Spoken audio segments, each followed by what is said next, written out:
हर हर Mahadev everyone. आज की इस वीडियो में हम आप लोगों के लिए लेकर के आए हैं मकर संक्रांति की कथा। तो अंत तक यह कथा जरूर सुनिएगा। यह कथा सुनने से हमें सूर्यदेव और शनिदेव दोनों की कृपा प्राप्त होती है। मकर संक्रांति के दिन यह कथा जरूर सुनना चाहिए और अगर आप कथा का नित्य नियम लिए हैं तो 1 साल तक यह कथा आप लोगों को रोज सुनना पड़ेगा। तो चलिए कथा स्टार्ट करते हैं। यह कहानी एक पिता पुत्र के बीच प्रेम, अहंकार, क्रोध और फिर मिलन की कहानी है। सूर्यदेव और उनके पुत्र शनिदेव की हजारों वर्ष पहले सूर्यदेव का तेज इतना प्रचंड था कि उनकी पत्नी संज्ञा उसे सहन नहीं कर पाती है।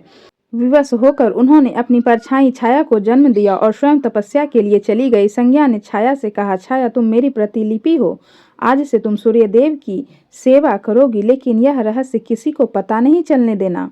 समय बीतता गया। छाया और सूर्य देव के संयोग से एक पुत्र का जन्म हुआ जिनका नाम शनि था। लेकिन शनिदेव अपने माता की तरह श्याम वर्ण के थे, यानी कि काले रंग के थे। सूर्यदेव बालक शनि को गोद में लेते हैं और क्रोधित होकर दूर फेंक देते हैं और गर्जना करते हुए कहते हैं, छाया यह किसका बालक है?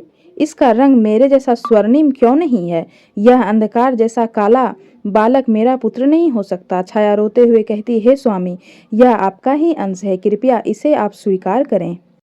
सूर्यदेव कहते हैं, नहीं, यह मेरा अपमान है, तुम दोनों इसी क्षण मेरी नजरों से दूर हो जाओ। शनि ने अपनी आंखों में पिता का तिरस्कार देखा। अपमान की उस अग्नि ने शनिदेव को कठोर बना दिया। माता छाया के कहने पर शनिदेव ने महादेव की शरण ली। शनिदेव तपस्या करते हुए कहते हैं, महादेव, अगर मेरे कर्म सच्चे हैं तो आप मुझे वह स्थान दे जहां से मैं सबका न्याय कर सकूं, सबको न्याय दे सकूं। समय बीतने के साथ सूर्यदेव और शनि के बीच दूरियां बढ़ती गई। क्रोध के वशीभूत होकर सूर्यदेव ने शनि के घर कुंभ को जलाकर भस्म कर दिया। अपनी माता को बेघर देख शनिदेव का धैर्य टूट गया।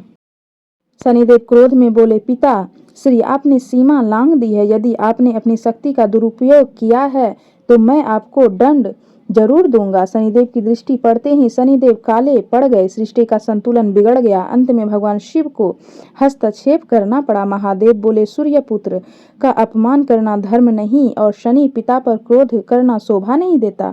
एक दूसरे के अस्तित्व को स्वीकार करो। अहंकार शांत हुआ।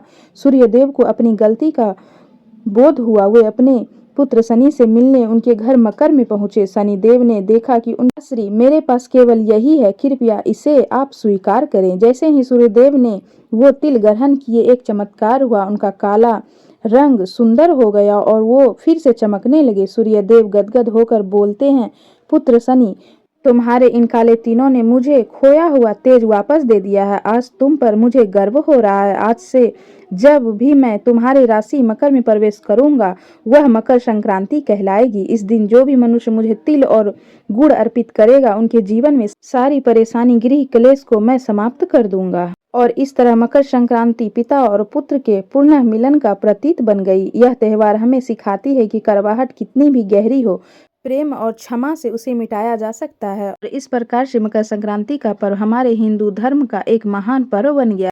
तो इस प्रकार हमारे यहाँ पे मकर संक्रांति के दिन सूर्य भगवान को तिल मिलाकर अर्घ्य दिया जाता है और तिल के बने हुए लड्डू का उपयोग किया जाता है। दान में भी तिल का प्रयोग किया जाता है। तो आप लोगों को मकर संक्रांति की हार्दिक शुभकामनाएं। हर हर महादेव।